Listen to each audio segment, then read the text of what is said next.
gagawa tayo ng adobo seca sa puti. Kasi kaya sa puti, walang atsuete. Traditionally, itong adobo seca na to is paired with kare-kare tsaka kilawin. Tsaka ito.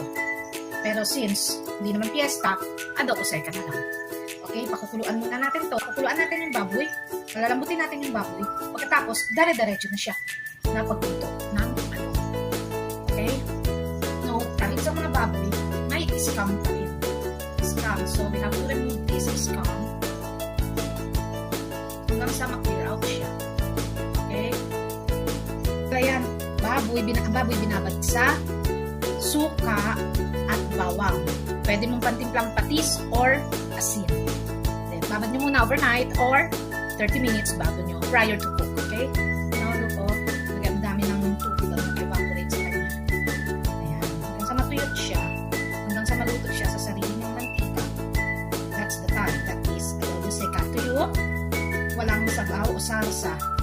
Yan ang adobo seca sa puti. Yan na. Matuyot na siya. Hayaan natin siya maluto sa kanyang sariling mantika. Tuyot yan. Patuyot na. Ang adobo seca. Malapit nang kumain. Malapit nang maluto. Ang aking adobo. Okay. Wow. Yan natin ang kaunting liver sprayed. Aram Liza. Liza Minal. Okay.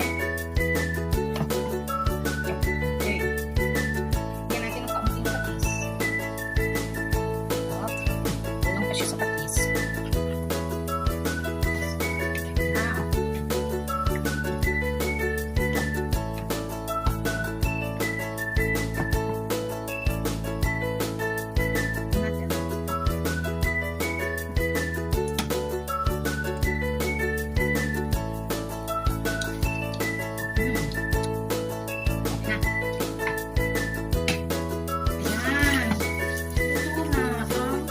Adobo seca sa puti. Walang atsuete. Okay. Time na later. Alas 12 na.